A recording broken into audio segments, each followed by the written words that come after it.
Welcome to No Silver Spoons, the podcast that tells it like it is when it comes to leadership, business, and building something real. Now in its third season, this show is hosted by Sarah Beth Herman, a 5-time CEO who's built 5 personal brands, making over 8 figures while staying for the communities she's served. Why no silver spoons? Because in leadership, no one hands you success on a platter. There's no shortcut, no easy pass, and definitely no silver spoon. It takes grit, intentionality, and showing up as the core version of you. This podcast is about what happens when you put in the work and take ownership of your path. When you decide to build it step by step, no excuses. Every week, you'll get tools, stories, and fresh perspectives to keep you moving toward the results you want. You'll walk away with clarity and focus on what actually moves the needle without the fluff. And with Sarah Beth's sharp insight, infectious energy, and no-nonsense approach, you'll remember why you're here: to lead, to grow, and to make it happen. So buckle up. This isn't just another podcast. This is No Silver Spoons. Let's get to work. Now, here's your host, Sarah Beth Herman. Welcome back to No Silver Spoons. I'm your host, Sarah Beth Herman. If you're joining for the first time, I'm a 5-time CEO, mentor, speaker, and someone who started a business in 2014 from absolute financial desperation. But more than titles, I'm here for you in real life, real business, and real leadership.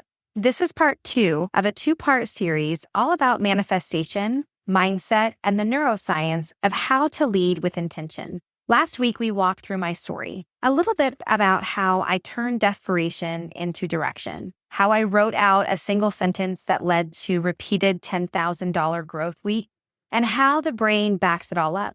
If you have not heard part 1 yet, I suggest you go back and give it a listen. And if you are in the dental community, the free training blogs that go with these episodes are on dentistrysupport.com/free training. You'll find tools, links, science, and strategy to implement this with you, your team, and in your life.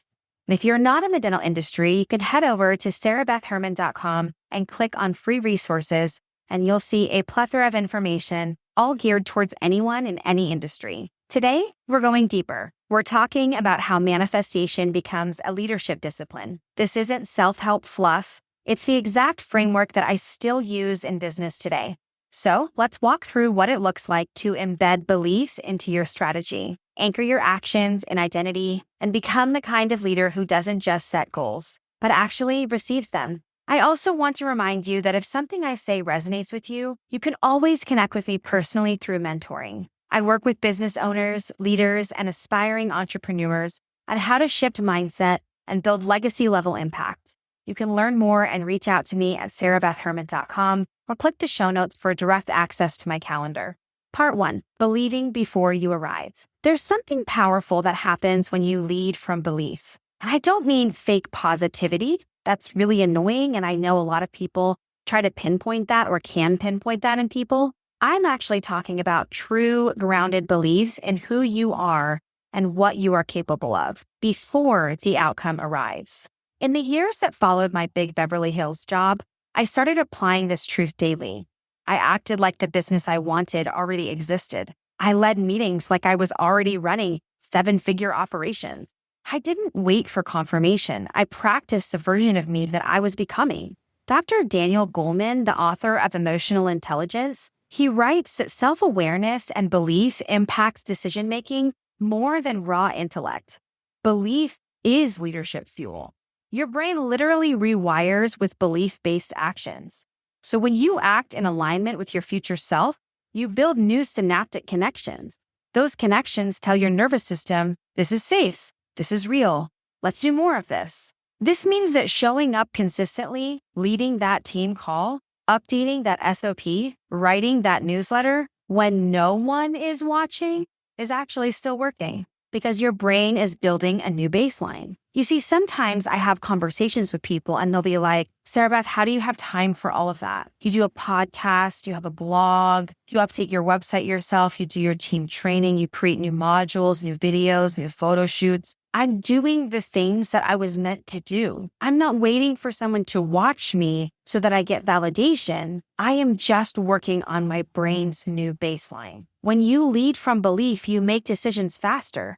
You speak more clearly. You build trust. That's what happened when I have finally learned to let myself receive what I had actually worked for without shrinking back or self-sabotaging. And in my mentor programs, I'm often helping others identify the gap between what they say they believe and how they behave. That gap is where we lose alignment. When we bring those back together, you stop doubting yourself and you start operating like someone who's already earned the opportunity. Because most of the time, you have. So let's talk about why repetition works for a moment. The neuroscience of repetition. Repetition strengthens your synapses every time you say, I have built a successful, sustainable company. I have built a successful, sustainable team. I am a successful, sustainable leader. Your brain actually reinforces that connection like laying bricks. So the more you say it, the easier it becomes to believe and then act on. According to UCLA neuroscientist Dr. Jeffrey Schwartz, self-directed neuroplasticity allows us to reshape the brain's patterns through focused repetition and awareness. Repetition reduces fear response. So when you rehearse confidence, your amygdala, the fear center, actually quiets. That's why you feel less anxious the more you visualize success, or repeat that speech, or rehearse that interaction. This is also why writing it, saying it, visualizing, and acting on it all work together. You're using your whole brain. The prefrontal cortex, which is for planning, the limbic system, which is emotion, language centers, which is meaning, and the motor cortex, which is action. This is how I have trained myself not to just speak over my life, but to lead from what I was building. When I mentor others, this is the first layer I walk through with them, identifying what they're rehearsing mentally that doesn't align with their desired outcomes. When we write those phrases and start anchoring in new neural language, they begin to show up differently in conversations, in business, in strategy. It doesn't really take that long. The brain is ready to shift as soon as you give it something to shift towards. I want to share exactly what my daily practice has looked like as I've been building out the next version of my business and businesses. First, my morning sentences. I write, I have built a thriving company that leads with excellence, clarity, faith, and ethics. My spoken intention. I say it in the mirror and yes, out loud every day. It's weird at first, but then it becomes fuel. I have a sticky note that says, I already have it. And on my computer, as I'm logging in, it says the words, keep going. One action. I made one decision per day as if the company already existed, as if the project was already going, as if the money's already coming in. Dr. Tara Swart, a neuroscientist and the author of The Source, she explains that when we act in alignment with written goals, our brain's executive function accelerates progress and reinforces motivation. It's not about perfection, it's about repetition, and that is discipline. And the people that I mentor, we personalize this routine to match their personality and their leadership style. Some of my clients record their sentence as a voice memo and play it for themselves in their car so they hear their own voice over and over and over. Others create a morning leadership board or they set daily calendar prompts. Whatever the method, the point is to make it yours. That's how it becomes part of your identity, not just another item on your to-do list. You have to be able to receive what you're manifesting. So your leadership identity and the power to receive are huge. You have to be able to receive what you are manifesting. That's a leadership mindset that most people skip. When I started hitting goals, I would shrink. I'd question if I was too much. It was too much. If I was saying too much, being too much, looking like too much, I'd overcompensate.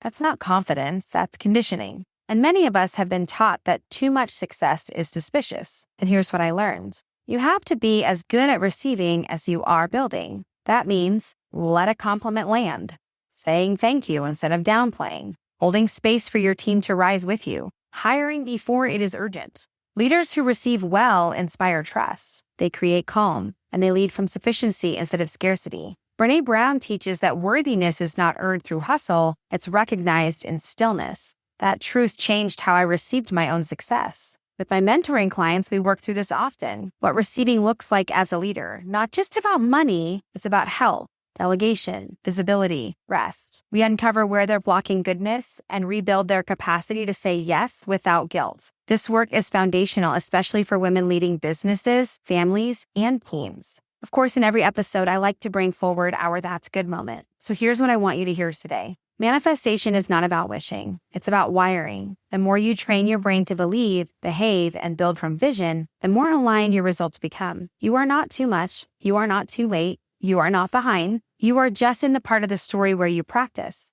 This is what you need to practice every day. Confidence is a byproduct of consistency. You keep showing up, even if it's quiet, and dare I say, especially if it's quiet. Your action steps for this week. I want you to create your morning sentence, your one-line present tense sentence. Speak it out loud every day for 7 days. Visualize one aligned action. Do it, no matter how small, and write down how it felt to receive something good this week. If you are wanting personalized support, mentoring, or to explore how to lead from a place of clarity and conviction, visit sarahbethherman.com. I offer one-on-one mentorship, group intensives, and workshops designed to help move you forward. If you love this series, share it with someone who's building something meaningful. And don't forget to check the show notes for free resources, science-backed studies, and TED Talks, along with our free training blogs on dentistrysupport.com and sarahbethherman.com. All of the links that are there, they're meant to help you expand and give validity to the information you've heard today in this episode. Thank you for being here. Your leadership, your mindset, and your future, they deserve to be practiced and received. Until next time, walk with boldness, lead with kindness, and manifest from a place of truth. You are already in motion. I'll catch you on the next episode. Thanks for joining us in another episode of No Silver Spoons, powered by Dentistry Support. Remember, success doesn't come with shortcuts, and leadership doesn't come with a silver spoon. It's built on hard work, intentional action, and the decision you make every day to keep moving forward. If you're ready to connect or join the conversation, text us using the link in the show notes or visit sarahbethherman.com for more. And while you're there, don't miss our digital library, packed with tools to help you keep growing and leading with purpose. Keep showing up, keep doing the work, and know this, you've got everything it takes. We'll see you next time on No Silver Spoons.